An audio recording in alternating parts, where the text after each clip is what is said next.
DIDN.com.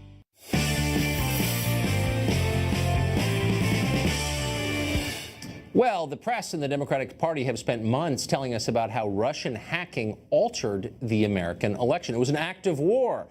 But this isn't based on any new revelations following November 6th. Russia's behavior was known last October, and back then, here's what the then President Barack Obama had to say about the threats to the integrity of the election. Watch.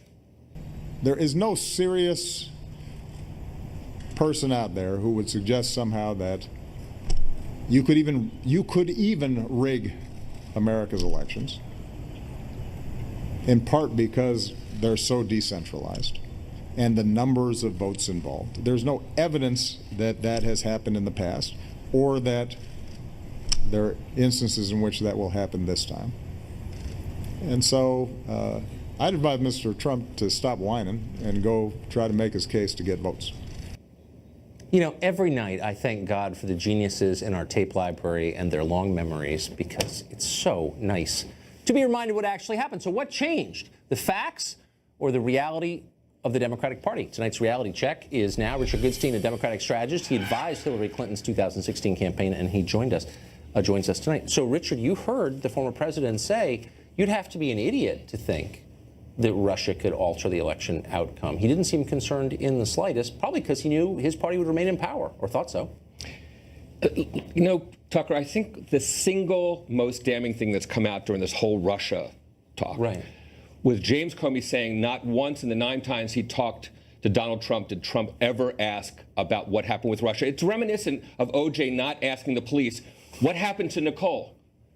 He knew. Now, I don't know where Trump was. So you're the last person in D.C. who believes that President Trump was colluding with Russia? Well, I'm saying, I'll tell you what I believe. Okay. What I believe is testimony that we need to have taken publicly from the figures. That hasn't happened yet. So the suggestion we should move on is, frankly, I understand it. I'd want to move on to at the tables of turn. I'm not here to suggest that, actually. I'm here to ask you, shouldn't President Obama be among the people whose testimony we hear?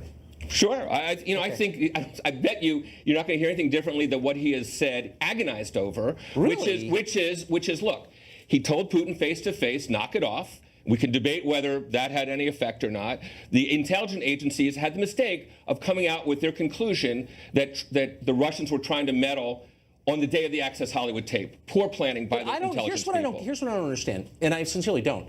You can't argue simultaneously that it was an act of war, it was a subversion of our democracy. Dick Cheney said that about the act of war. It was as big a deal as 9/11 or Pearl Harbor, as a number of Democrats have said, and at the same time argue that not a big deal, as President Obama argued in that tape in October of the election year. So if this was really going on, why the hell didn't he do anything about it? Why didn't he tell the public about it? Why would he lie about it in the way that he just did? Look, the fact of the matter is, there's a hypocrisy. You'd have to confess with Donald Trump basically receiving stolen goods, right? Trump is bad. I get it. Okay, that's fine. But answer my question, though. This is a sincere question. Why wouldn't President Obama, was the President of the United States, had this information that you're very spun up about, why would he withhold that from the public? Why didn't he tell election officials in any of the states about it? I think actually the evidence is that he did. In fact, talk to anybody in that group of 8 on Capitol Hill who all the evidence was presented to them before the election. No, actually, I know a lot about this, and the secretaries of state in the majority of states said we never heard anything from the administration about this. And you just saw the tape where he said, look,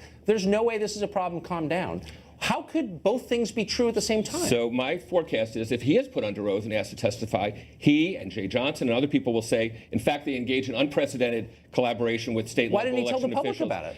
Because he was exactly on the horns of dilemma that you would imagine, because he would have fed Trump's a narrative about things being rigged. Look, the cover of the New York Times and the whole here. Because it might have hurt his candidate. So we're at war. An act of war was committed against our country, but he lied about it because it might have helped the other party. No. I can't imagine a more disloyal thing. An act of war is not a joke. It's not a political act. It's something everyone deserves to know about. Of course. And should he, in retrospect, have said more? One could make the case that he doesn't. But why didn't he? I don't understand. For the reasons that he said, because it looked like Hillary was going to win. Because it might help Trump. No. Because all he cared about was remaining in power. Look, you mean it might have helped Hillary, you're saying, if he had put it out? He believed that Hillary was going to win no matter what. So it wasn't that big a deal that American democracy was being subverted. No, I think he thought it was a hugely big deal. Then why didn't he tell the public Because I about think it? he was that convinced that Hillary was going to win, and it would be dealt with after the fact, and it would not. But hold on. The single thing you just admitted something profound and profoundly damning. You're saying that political considerations drove the way he presented this act of war to the public. Right. He was supposed to be leading. No. The overriding consideration for the president is the integrity of the U.S. Then presidential why didn't he election. say that?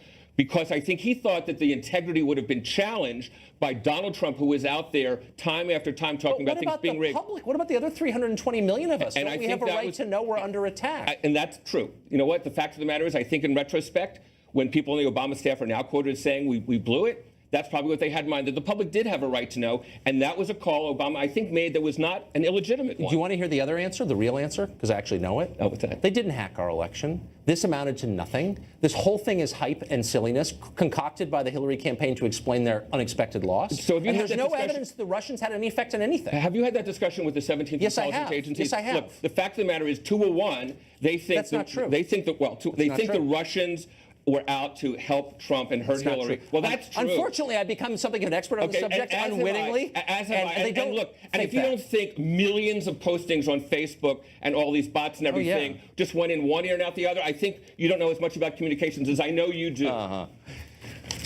Oh, Richard, thank you for joining us. We will both be enlightened, I suspect, as this investigation goes on. I hope so. Up next.